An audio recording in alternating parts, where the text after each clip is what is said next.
Baik, bismillahirrahmanirrahim. Assalamualaikum warahmatullahi wabarakatuh. Gimana kabarnya anak-anak semua, siswa-siswi kelas 12? Mudah-mudahan semua dalam keadaan sehat walafiat dan diberikan kemudahan dalam rangka menuntut ilmu. Baik, Pak Dwi, kali ini akan membahas mengenai materi kita selanjutnya di pelajaran SKI kelas 12, yaitu mengenai Wali Songo, yaitu mengenai pendekatan dakwah yang dilakukan oleh Wali Songo.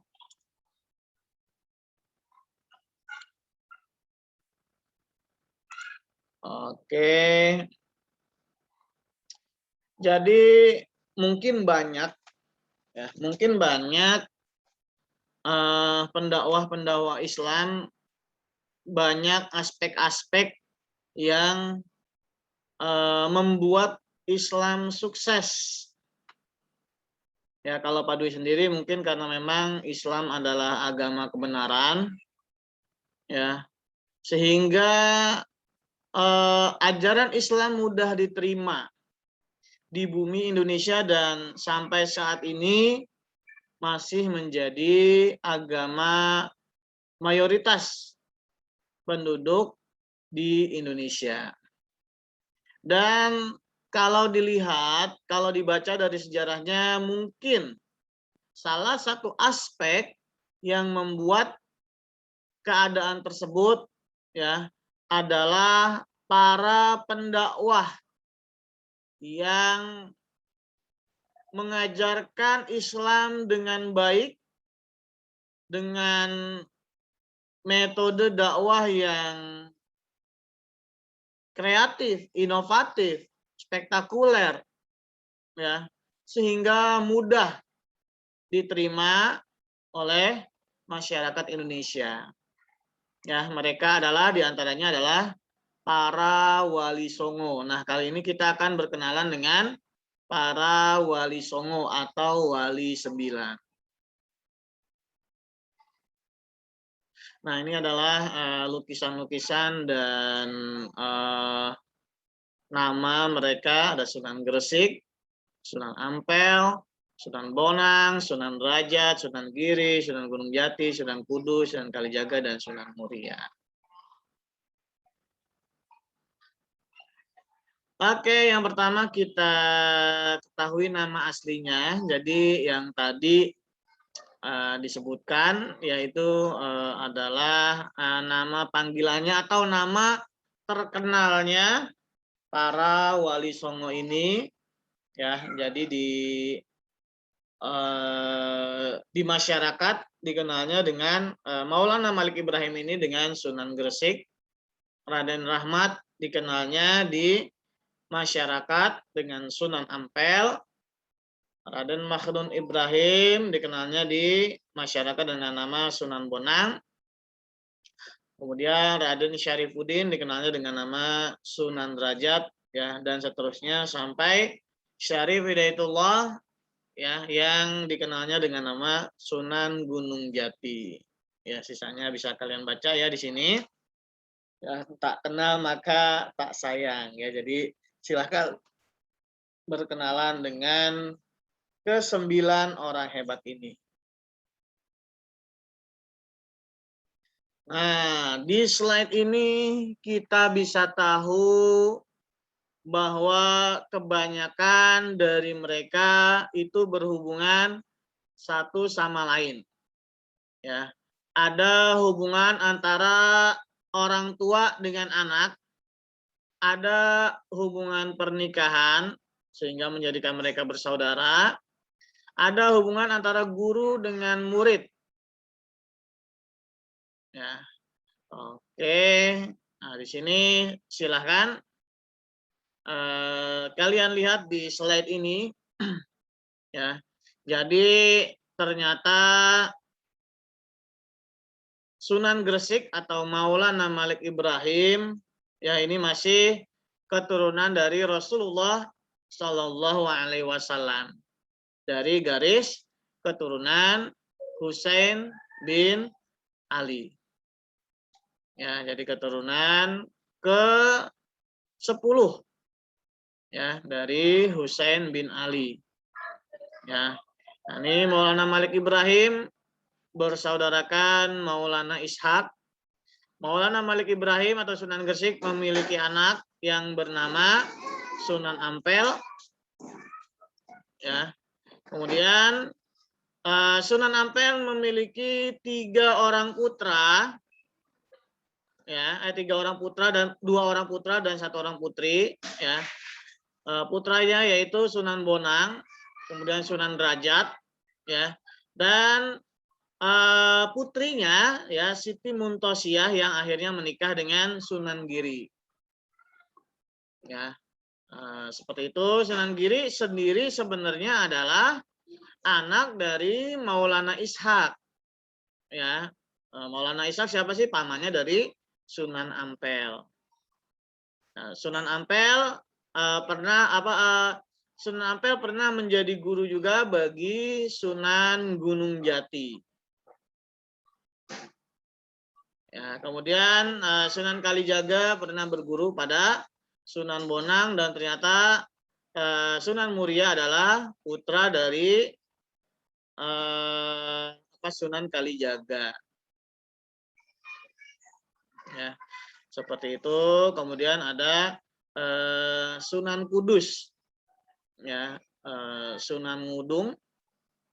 Ya, ini ternyata tidak memiliki hubungan dengan secara kekeluargaan atau secara guru dan murid, ya.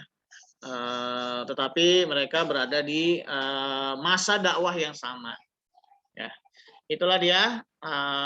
Pak Dwi perkenalkan lagi setelah nama, kemudian hubungan guru dan murid. Ya, kita lanjut ke selanjutnya. Oke, daerah dakwahnya. Nah, ini jadi mereka hampir semua tidak berhenti di suatu tempat. Ya, mereka tidak berhenti di suatu tempat, tetapi safar ataupun berpergian ke tempat lain, entah itu untuk mencari ilmu atau mencari daerah dakwah yang lain yang mungkin dirasa lebih tepat. Ya, Maulana Malik Ibrahim ini berasal dari Champa, Kamboja. Ya, itu masa kecilnya sampai dewasa itu dilalui di sana sampai remaja, ya. Kemudian beliau berkelana ke Gresik pada tahun 1392, ya, berdakwah di sana sampai wafatnya pada tahun 1419. Kemudian lanjut Sunan Ampel, ya, masa kecilnya ada di Champa juga. Kemudian pada tahun 1440 itu 3 tahun di Palembang, dan dari Palembang kemudian ke Gresik dan wafat di sana. Kemudian Sunan Bonang juga, ya, masa kecilnya di Ampel Denta. Pada dewasa, ya, Sunan Bonang ini berkeliling ke Pulau Jawa, ya, Kediri, Bonang, Tuban, Pati, Madura, dan wafat pada tahun 1525. Kemudian Sunan Derajat, ya, masa kecilnya sama di Ampel Denta, ya, karena dia dan Sunan Bonang adalah putra dari Sunan Ampel. Ya, beliau ketika dewasa sama, ya, berkeliling juga, ya, ke Gresik, Lamongan, Desa Derajat sampai wafatnya pada tahun 1522. Ya. Kemudian Sunan Giri lahir di Blambangan. Ya, kemudian pada umur ke-12 tahun dia belajar ke Ampel Denta, umur 23 tahun ke Banjar, Kalimantan, dan akhirnya menghabiskan sisa hidupnya di Bukit Giri, Gresik untuk berdakwah di sana. Dan Sunan Muria ini Pak Dwi tidak menemukan tahunnya, ya, tinggal di puncak Gunung Muria, ya, setelah merasa selesai berdakwah di Gunung Muria, kemudian dakwahnya itu meluas ke Tayu, Juwana, Jepara, Kudus, dan Pati. Ini Masya Allah, ya. Kemudian Sunan Kudus, ya, lahir di Demak dan kemudian berdakwah di Kudus. Ya, Sunan Kalijaga masa kecilnya di Tuban, ya, tapi diusir sama ayahnya karena suatu hal, nanti mungkin kita pelajari selanjutnya, ya. ke Jatiwangi, kemudian menetap di Demak dan wafat pada tahun 1586. Sunan Gunung Jati lahir 1448. Ya, belajar ternyata Sunan Gunung Jati ini belajarnya dari ulama Mesir, ya, dan berkelana ke berbagai negara, Mekah, Baghdad, Gujarat. Kemudian beliau ke Pasai, Banten, dan Cirebon sampai wafatnya tahun 1568. Ya, ada beberapa persamaan, ya. Nah, jadi mereka ini rata-rata pernah di Pulau Jawa, bahkan menghabiskan sisa hidupnya di Pulau Jawa, ya. Dan juga mereka ini ternyata ada yang asal usulnya bukan dari Indonesia, ya, dari Kamboja. Oke. Slide yang terakhir, ya, inilah dia yang paling penting, ya. Setelah kita tahu namanya, kemudian silsilahnya, kemudian daerah dakwahnya, ya. Yang terakhir adalah apa namanya? Metode dakwahnya yang mungkin bisa kita jadikan pelajaran, ya. Mau nanti kalian, ya, itu profesinya sebagai guru, sebagai ustadz, mau sebagai pengusaha, mau sebagai artis, mau sebagai apa, entertainer, ya, mau sebagai wirausaha, ya, karyawan dan sebagainya, ya. Kalau misalkan tertanam dalam diri kalian, ya, kewajiban berdakwah, karena memang setiap muslim itu wajib berdakwah, ya, maka kalian bisa mencontoh, meneladani para ulama ini. Nah, jadi dakwah bukan hanya jadi ustadz, kemudian apa namanya, ceramah dan sebagainya, bukan hanya itu saja, ya. Tapi dakwah bisa dilakukan dengan berbagai macam cara. Nah, diantaranya ini, ya, Sunan Gresik, ya, berdakwah dengan cara membuka warung yang murah, ya.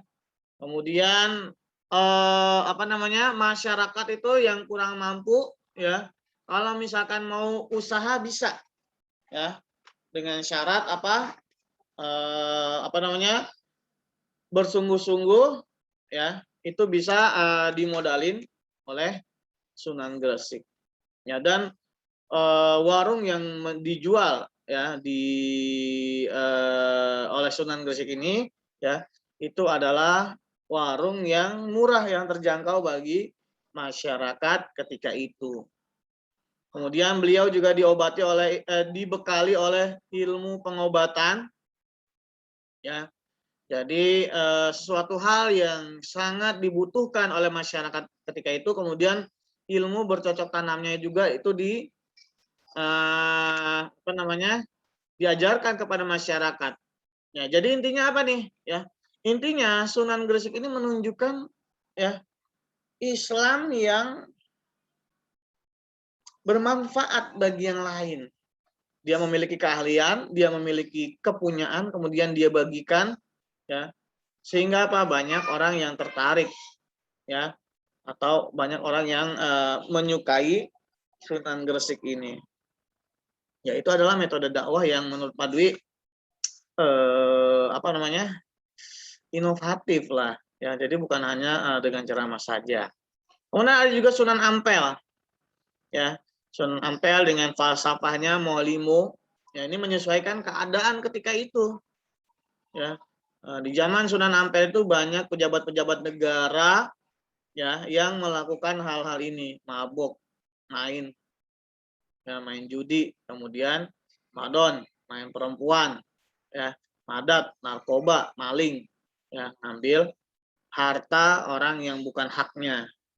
Nah, inilah Sunan Ampel menerapkan falsafah ini yang sebenarnya memang diajarkan oleh ajaran Islam.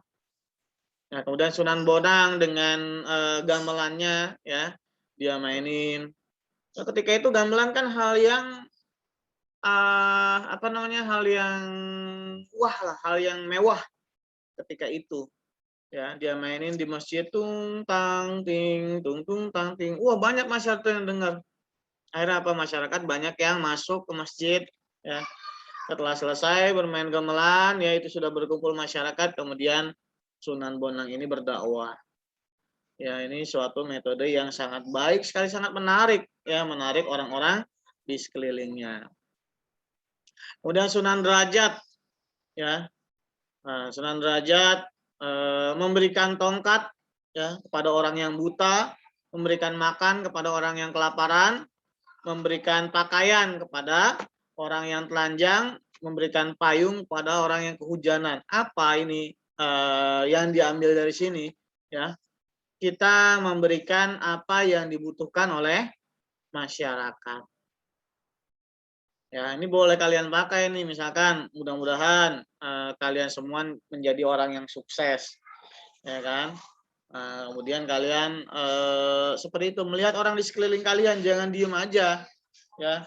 Melihat ada tetangga yang kurang mampu, didiamin aja, ya. Tapi diberikan apa yang dibutuhkan, atau orang yang kalian kenal, saudara, ya. Jangan curiga dulu, ah nih orang pasti mau minjem, mau ini, nggak apa-apa. Kalau misalkan memang membutuhkan dan kalian punya, kalian ikhlas, silakan kalian kasih, ya.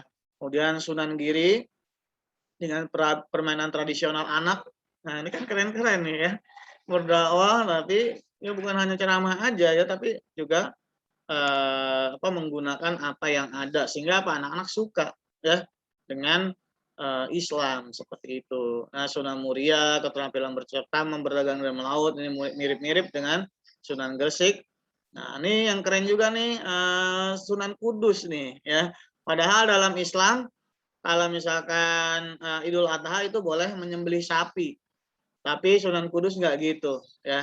Kata Sunan Kudus nggak boleh nyembelih sapi, nanti itu menyakiti umat Hindu ketika itu. Maka apa yang dia lakukan?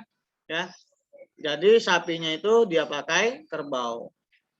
Kalau kerbau kan tidak disucikan oleh umat yang lain. Ya, kalau zaman sekarang gimana? Nggak apa-apa sekarang, ya, karena di sini sudah kebanyakan mayoritas Islam sekarang, ya. Kemudian Sunan Kalijaga, ya, keluar masuk hutan, ya, tuh dengan ini tidak kenal lelah, ya. Kemudian menciptakan tembang lagu juga, lir-ilir, gundul-gundul pacul, ya, itu membuat Islam itu menjadi menarik, ya. Dan yang terakhir Sunan Gunung Jati, ya, sebagai waliullah atau sebagai wali atau sebagai ulama Allah, ya, itu juga sebagai raja juga. Ya, jadi dengan kekuasaannya sebagai raja, beliau bisa mendakwakan Islam dengan lebih baik. Ya, itulah dia metode-metode yang mereka lakukan, ya. Apa namanya? Mereka memiliki jiwa-jiwa yang kreatif, ya, menyesuaikan zaman ketika itu apa yang masyarakat butuhkan, ya, menarik, ya, efektif, efisien, ya, dan sebagainya. Inilah yang harusnya kita sama-sama tanamkan di dalam diri kita, ya, bahwasanya seorang muslim itu wajib, ya, memiliki jiwa berdakwah, ya. Dan berdakwah itu bukan hanya ketika kamu misalkan profesinya sebagai guru agama, ya, bukan hanya sebagai ustadz, ya, bukan hanya sebagai ini dan sebagainya, tapi masih banyak cara lain yang bisa dilakukan dalam rangka berdakwah, mengenalkan Islam yang baik kepada orang lain, ya. Baik, anak-anak, mungkin seperti itu materi kita kali ini, ya. Silahkan diambil satu pelajaran penting, ya, dan sampaikan satu pelajaran penting tersebut, ya, ketika pertemuan kita di daring minggu depan, ya. Terima kasih. Pada akhir dengan salam. Assalamualaikum warahmatullahi wabarakatuh.